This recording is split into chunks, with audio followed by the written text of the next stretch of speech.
വണ്ണിൽ നിന്ന് ഞാൻ ഒരു സ്കൂളിൽ കൊണ്ട് ചേർന്നു. അവിടെ നിന്ന് എന്നെ നീ പഠിച്ചിട്ട് ഗുണമില്ല എന്ന് പറഞ്ഞിട്ട് അവിടെ നിന്ന് ടീസ് എഴുതി തന്നതാണ്. ഷോർട്സ് ഇട്ടിട്ട് കളിക്കാൻ പോകാൻ പറ്റൂല, അങ്ങനത്തെ കുറേ സംഭവങ്ങളൊക്കെ ഉണ്ട്. വായി നോക്കാൻ പോകാൻ പറ്റൂല. കളിക്കണ ജേഴ്സിയിലും ഒരിക്കലും ഗോവിന്ദൊന്നും അടിക്കത്തില്ല, മുട്ടേനെ അടിക്കത്തുള്ളൂ. പോസിറ്റീവ് എല്ലാവരുടെയും മനസ്സിൽ നിൽക്കണമെന്നില്ല, നെഗറ്റീവ് എല്ലാവരുടെയും മനസ്സിൽ നിൽക്കും. നമുക്കതാണ് വേണ്ടത്. പറവ എന്ന സിനിമയിലൂടെ മലയാളി സിനിമാ പ്രേക്ഷകരുടെ മനസ്സിൽ ഇടം നേടിയ ഗോവിന്ദ് വി പൈയാണ് നമ്മളോടൊപ്പം ഉള്ളത്. വെൽക്കം ഗോവിന്ദ്. നമസ്കാരം. എന്താണ് പുതിയ വിശേഷങ്ങൾ? നല്ല വിശേഷം. ഇപ്പോൾ എന്താ പറയണേ, പുതിയ സബ്ജക്റ്റ് കേട്ടോണ്ടിരിക്കുന്നു. പറവ കഴിഞ്ഞിട്ടുണ്ടായിരുന്ന ജേർണി എങ്ങനെയായിരുന്നു? അത് കഴിഞ്ഞിട്ട് വന്നിട്ടുണ്ടായിരുന്ന ക്യാരക്ടേഴ്സ് ഒക്കെ എങ്ങനെയാണ്? ആ ടൈമിലുണ്ടായിരുന്ന ഗോവിന്ദ് അല്ലല്ലോ ഇപ്പോൾ ഉള്ളത്. ഇപ്പോൾ വേറെ ഒരിക്കലുമല്ല. പറവ ക്യാരക്ടർ തന്നെയാണ് എൻ്റെ ഒറിജിനൽ ക്യാരക്ടർ. പറവയിൽ ചെയ്ത ക്യാരക്ടർ തന്നെയാണ്. തുറന്നു പറഞ്ഞാൽ ഞാനിപ്പോഴും വട്ടം ഉറപ്പിക്കാറുണ്ട്, പമ്പരം കളിക്കാറുണ്ട്, സൈക്കിൾ ഓട്ടി പോകാറുണ്ട്. എല്ലാം പറവ 80% ആ സീബ് എന്ന് പറയുന്ന ക്യാരക്ടർ ഞാൻ തന്നെയാണ്. ഇപ്പോഴും അതിനനുസരിച്ച് ക്യാരക്ടേഴ്സ് തന്നെയാണ്. അതെ, അതുകൊണ്ടാണ് ഞാൻ ഇപ്പോൾ വ്യത്യസ്തമായിട്ട് ഇപ്പോൾ പാച്ചൊൽപ്പത് വിളക്കിൽ വ്യത്യസ്തമായിട്ട് ചെയ്തത്, കിങ് ഓഫ് കുത്ത് വ്യത്യസ്തമായിട്ട് ചെയ്തത്.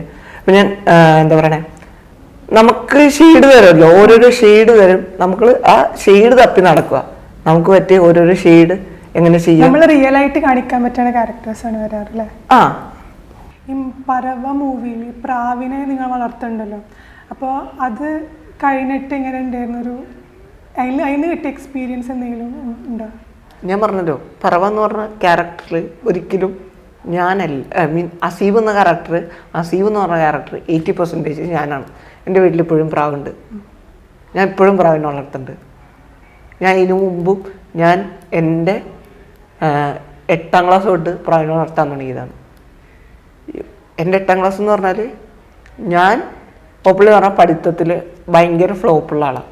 ഞാൻ തോറ്റേക്കണ ക്ലാസ്സൊക്കെ എന്ന് പറഞ്ഞാൽ ഭയങ്കര റയറാണ്. 1ാം ക്ലാസ്സിൽ തോറ്റിട്ടുണ്ട്, 6ാം ക്ലാസ്സിൽ തോറ്റിട്ടുണ്ട്, 8ാം ക്ലാസ്സിൽ തോറ്റിട്ടുണ്ട്, 9ാം ക്ലാസ്സിൽ തോറ്റിട്ടുണ്ട്, 10ാം ക്ലാസ്സിൽ തോറ്റിട്ടുണ്ട്. +1 നിന്ന് ഞാൻ ഒരു സ്കൂളിൽ കൊണ്ട് ചേർന്നു. അവിടെ നിന്ന് എന്നെ നീ പഠിച്ചിട്ട് ഗുണമില്ല എന്ന് പറഞ്ഞിട്ട് അവിടെ നിന്ന് ടീസ് എഴുതി തന്നതാണ്. എന്നിട്ടാണ് ഞാൻ വേറെ സ്കൂളിൽ പോയി ചേർന്നത്. എന്നിട്ടാണ് +1 +2 പഠിച്ച് പോപ്പുലർ പറഞ്ഞാൽ എനിക്കിപ്പോഴും +2 4 സപ്ലി ഉണ്ട്, 5 സപ്ലി ഉണ്ട്. 5 സപ്ലി ഇപ്പോഴും കിടക്കുന്നുണ്ട്. ക്ലിയർ ചെയ്തില്ല? ഇല്ല. വീട്ടുകാർ ഇത്രയും പറഞ്ഞോളൂ, നിനക്ക് പഠിക്കാൻ താല്പര്യമില്ലോ, വീട്ടിലിരുന്നു, ഒരു കുഴപ്പമില്ല, ഇത്രയും പറഞ്ഞിട്ടുള്ളൂ, വേറെ ഒന്നും പറഞ്ഞിട്ടില്ല. അപ്പോൾ ഇതിന് വേണ്ടി ട്രെയിൻ ചെയ്തെടുത്തതായിരുന്നില്ല അല്ലെങ്കിൽ പ്രാവിനായിട്ടുള്ളൊരു? ആ പ്രാവിന് ഇവിടുത്തെ പ്രാവില്ല, അത് നാഗർകോവിലിൽ നിന്ന് 1.5 വർഷം മുമ്പ് പ്രാവിനെ കൊണ്ടുവന്ന് ഫുള്ള് വലിയ കേജ് അടിച്ചിട്ട് അതിൻ്റെ അകത്ത് ഫുള്ള് പ്രാവിന്, ഒരു പ്രാവിനെ പോലും അതിൽ ചിറകില്ലാത്ത പ്രാവില്ല. എല്ലാ പ്രാവിനും ഫുൾ ചിറകാണ്. ഏതെങ്കിലും ഒരു പ്രാവ് മീൻസ് മെയിൻ ക്യാരക്ടർ പ്രാവ് ഏതെങ്കിലും ഒരെണ്ണം പോയാൽ പടം സ്റ്റോപ്പാണ്. അതിൻ്റെ അത്രയും ഉള്ള ഫ്രീഡം ഫുള്ള് കൊടുത്തിട്ടാണ് ഞങ്ങൾ 1.5 വർഷമാണ് ആ പ്രാവിനെ അവിടെ ട്രെയിൻ ചെയ്തതെന്ന് മാത്രം. എന്നിട്ടാണ് ഫുള്ള് ഷൂട്ട് കാണുന്നത്. ഷൂട്ട് മാത്രം ഉണ്ടായിരുന്നത് 120 ദിവസം 130 ദിവസം ഉണ്ട് എന്തോ ഉണ്ടായി. അതിൽ കൂടി വന്നാൽ ദുൽഖറിക്കയുടെ സീൻ മാത്രം ഒരു 30 20-25 ദിവസം വരുള്ളൂ. ബാക്കി ഫുള്ള് ടെറസ് ഇതെല്ലാം പ്രാവിൻ്റെ ആക്ടിവിറ്റീസ് മാത്രമാണ്. അതിൽ ഓപ്പണിൽ പറഞ്ഞാൽ ആകെ CG വർക്കുള്ളത് ഒരു ഷോട്ടാണ്. ക്ലൈമാക്സിൽ ഇച്ചയുടെ കയ്യിൽ പ്രാവ് വന്നിരിക്കുന്നത് ആ ഒറ്റ ഷോട്ട് മാത്രമേ ഉള്ളൂ CG വർക്ക്. ബാക്കിയെല്ലാം പെർഫെക്റ്റ് ക്ലിയറാണ്. ബാക്കി ഒരെണ്ണം പോലും CG വർക്കില്ല. കാരണം അത്രയും ട്രെയിൻ ചെയ്തിട്ടുണ്ട് ഞങ്ങൾ ആ പ്രാവിനെ. ഫിലിം കഴിഞ്ഞ ശേഷം, പറവ ഫിലിം ചെയ്തതിൻ്റെ ശേഷം പബ്ലിക്കിലേക്ക് ഇറങ്ങുമ്പോൾ അവരുടെ റെസ്പോൺസ് എന്തായിരുന്നു? ഫസ്റ്റ് ടൈമൊക്കെ നാട്ടിലൊക്കെ പടത്തിലുണ്ടെന്നറിയാം, പക്ഷെ ഇത്രയും എന്താ പറയണേ, ഇത്രയും ഡീപ്പ് ക്യാരക്ടറാന്ന് ഞാൻ എൻ്റെ ഫ്രണ്ട്സിനോടാകട്ടെ ആരുടെ അടുത്തും പറഞ്ഞിട്ടില്ല. പക്ഷെ ഇത്രയും ഡീപ്പായതിനു ശേഷം ഫസ്റ്റ് ഒരു 3 മാസം ഭയങ്കര ഇതായിരുന്നു. പിന്നെ എല്ലാ ദിവസവും കാണണ മറ്റേ വെട്ടിയിട്ട ചക്കനെ പോലെ എല്ലാ ദിവസവും കാണുന്ന പോലെ. അതിൻ്റെ ശേഷം എന്തെങ്കിലും ലൈഫിൽ എന്തെങ്കിലും മാറ്റം ഉണ്ടായിട്ടുണ്ട് ആ ഫിലിം ചെയ്തതിന് ശേഷം? പറവയ്ക്ക് ശേഷം ലൈഫ് ചേഞ്ച് ആയെന്ന് വെച്ചാൽ ഒരുപാട് ചേഞ്ച് ആയിട്ടുണ്ട്. മീൻസ് നമുക്ക് പണ്ടത്തെ പോലെ എന്താ പറയണേ, ഷോർട്സ് ഇട്ടുണ്ട് കളിക്കാൻ പോകാൻ പറ്റൂല, അങ്ങനത്തെ കുറേ സംഭവങ്ങളൊക്കെ ഉണ്ട്. വായി നോക്കാൻ പോകാൻ പറ്റൂല. പറവയിൽ ഇച്ചാപ്പിയുടെ ക്യാരക്ടർ ചെയ്തില്ലേ, അവനായിട്ട് ഇപ്പോഴും കോണ്ടാക്ട് ഒക്കെ ഉണ്ടോ? പിന്നെ കോണ്ടാക്ട് ഒക്കെ ഉണ്ട്. അപ്പോൾ ആ ടൈമിലാണ് നിങ്ങൾ കാണുന്നത്? അതിന് അത് മുന്നേ പരിചയം? ഞങ്ങൾ ആ സമയത്താണ് ഞങ്ങൾ കാണുന്നത്. അവിടെ നിന്നൊരു 3 വർഷം ഉള്ള ബോണ്ടിങ് ആണ് നിങ്ങൾ ഓപ്പൺലി പറഞ്ഞ പറവേ കാണുന്നത്. സെയിം സ്ഥലത്തുള്ളവർ തന്നെ? ആ, അവൻ ഞാൻ മട്ടാഞ്ചേരി, അവൻ ഫോർട്ട് കൊച്ചി. ഇവൻ കൂടി വന്നൊരു 1/2 കിലോമീറ്റർ ഗ്യാപ്പ്, അത്രേ ഉള്ളൂ. ഈ ഫിലിമിൽ പറവയിലേക്ക് എത്തിയൊന്നൊരു സിറ്റുവേഷൻ എന്ന് പറയുമോ?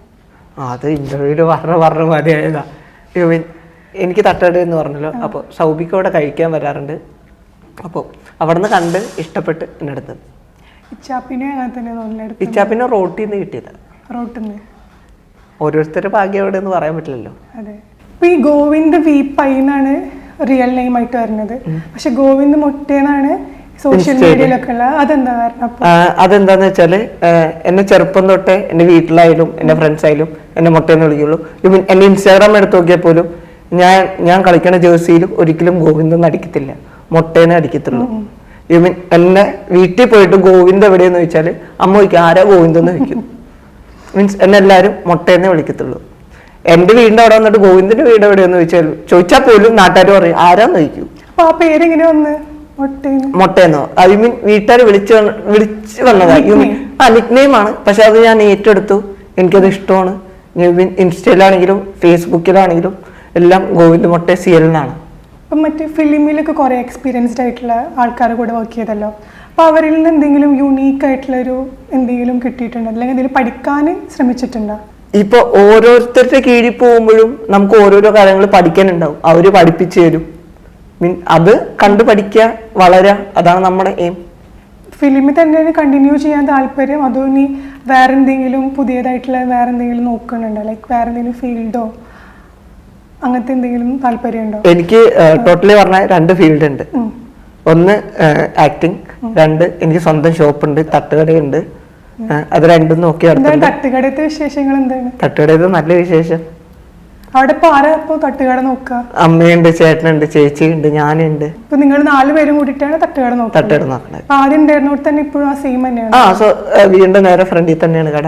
ഞങ്ങൾക്കൊരു ഈവനിങ് 7 മണി 6:30-7 മണിക്ക് സ്റ്റാർട്ട് ചെയ്യത്തുള്ളൂ. രാത്രി ഒരു 11:30-12 മണി വരെ എന്തായാലും ഉണ്ടാവും. നല്ല തിരക്കുള്ള സ്ഥലമാണ്. അത്യാവശ്യം.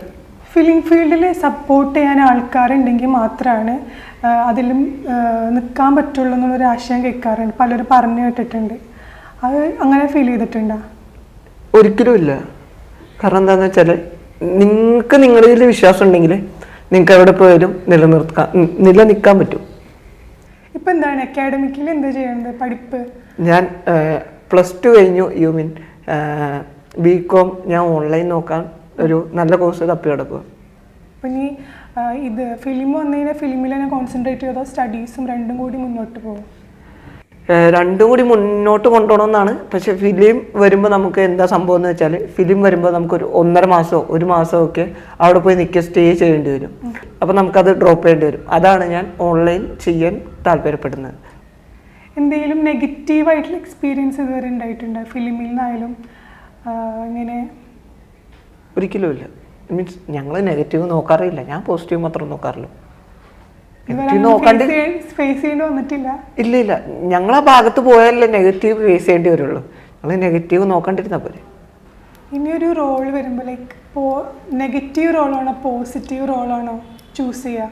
ഞാൻ നെഗറ്റീവ് ചൂസ് ചെയ്തു. കാരണം പോസിറ്റീവ് എല്ലാവരുടെയും മനസ്സിൽ നിൽക്കണമെന്നില്ല, നെഗറ്റീവ് എല്ലാവരുടെയും മനസ്സിൽ നിൽക്കും. നമുക്കതാണ് വേണ്ടത്. ഇനി ഒരു ഫിലിമിൽക്കൊരു സബ്ജക്റ്റ് വരുമ്പോൾ എങ്ങനത്തെ ക്യാരക്ടറായിരിക്കും ചൂസ് ചെയ്യേണ്ടാവുക? ഇമ്പോസിബിൾ ക്യാരക്ടർ എന്നൊക്കെ പറഞ്ഞ് നമുക്ക് ഓരോരുത്തരുടെ കൈ കൊടുക്കുമല്ലോ. അങ്ങനത്തെ ഒരു ക്യാരക്ടർ ഇട്ട് ചെയ്യുമ്പോൾ നമുക്കൊരു മനസ്സിന് ഫീൽ ഗുഡ് വരും. അങ്ങനെ ചെയ്യുമ്പോൾ നമുക്കിത് ചെയ്യാൻ പറ്റും, ഇതിനെക്കാട്ടി ബെറ്റർ ആയിട്ട് നമുക്ക് വേറെ സംഭവം കിട്ടുമ്പോൾ വേറെ സംഭവം ചെയ്യാം. എനിക്ക് അങ്ങനത്തെ ഒരു സംഭവം ചെയ്യാൻ ഭയങ്കര താല്പര്യം. കിങ് ഓഫ് കൊത്തയിൽ നമുക്ക് ക്ലൈമാക്സിൽ വെടിവെക്കേണ്ട സീൻ ഭാഗ്യമാണ്. എൻ്റെ ആ റോളൊക്കെ കിട്ടണ എൻ്റെ ഭാഗ്യമാണ്. ദുൽഖറിനൂടെ സ്ക്രീൻ ഷെയർ ചെയ്യാം, അങ്ങനത്തെയൊക്കെ കുറേ ഭാഗ്യം കിട്ടിയിട്ടുണ്ട്.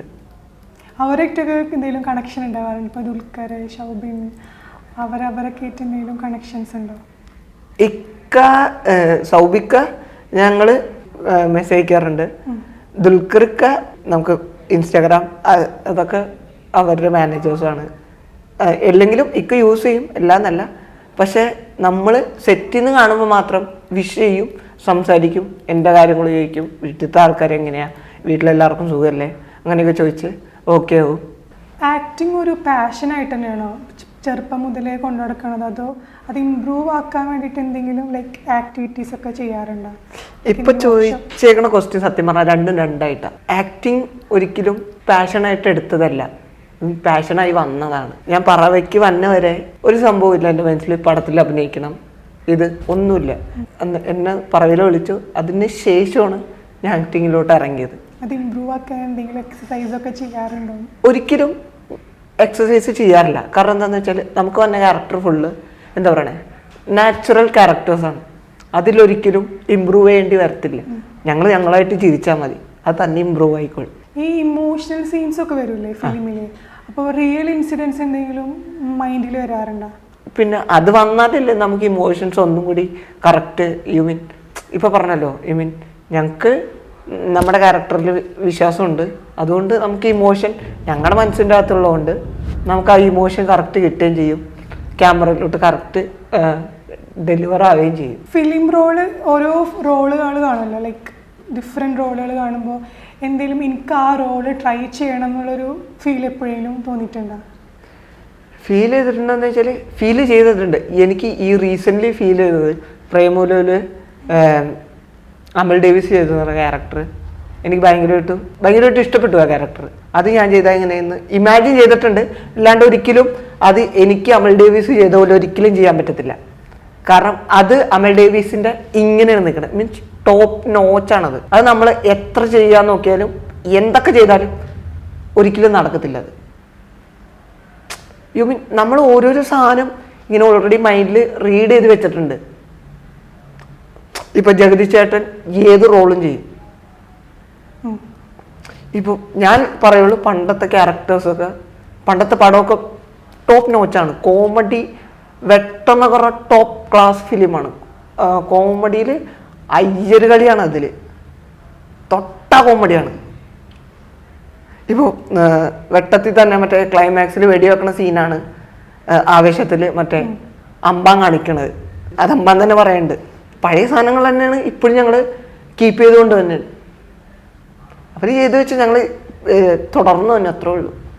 ഈ പഴയ ഫിലിമിലും ഇപ്പോഴത്തെ റീസെൻ്റായി ഇറങ്ങുന്ന ഫിലിം ലൈക്ക് ആവേശം, പ്രേമലു, അതിലൊക്കെ എന്തെങ്കിലും വ്യത്യസ്തമായിട്ട് എന്തെങ്കിലും ശ്രദ്ധിച്ചിട്ടുണ്ടോ? വ്യത്യസ്തം എന്ന് വെച്ചാൽ ഇപ്പം എല്ലാവരും നാച്ചുറലായിട്ട് ചെയ്യാൻ തുടങ്ങി. അതാണ് എനിക്ക് വ്യത്യസ്തമായിട്ട് തോന്നിയത്. മീൻസ് നാച്ചുറൽ ആയതുകൊണ്ട് നമ്മളതിൽ അലിഞ്ഞു പോവാണ്. ഇപ്പോൾ പ്രേമലു ഫുൾ നാച്ചുറലാണ്, അതിൽ ഞങ്ങൾ അങ്ങ് അലിഞ്ഞു പോയില്ലേ. ബ്ലോക്ക് ബസ്റ്ററാണ് ഫുള്ളി. അതുകൊണ്ടാണ് നാച്ചുറൽ ഫിലിമാണിപ്പോൾ. മലയാളം ഇൻഡസ്ട്രി തന്നെ നാച്ചുറലാണ്. Manjummel Boys natural movie. ഇത്രയും നേരം നമ്മളോടൊപ്പം സമയം ചെലവഴിച്ച ഗോവിന്ദിന് നന്ദി. ഇനിയും നല്ല അവസരങ്ങൾ വരട്ടെ എന്ന് ഞാൻ ആശംസിക്കുന്നു. Thank you Govind.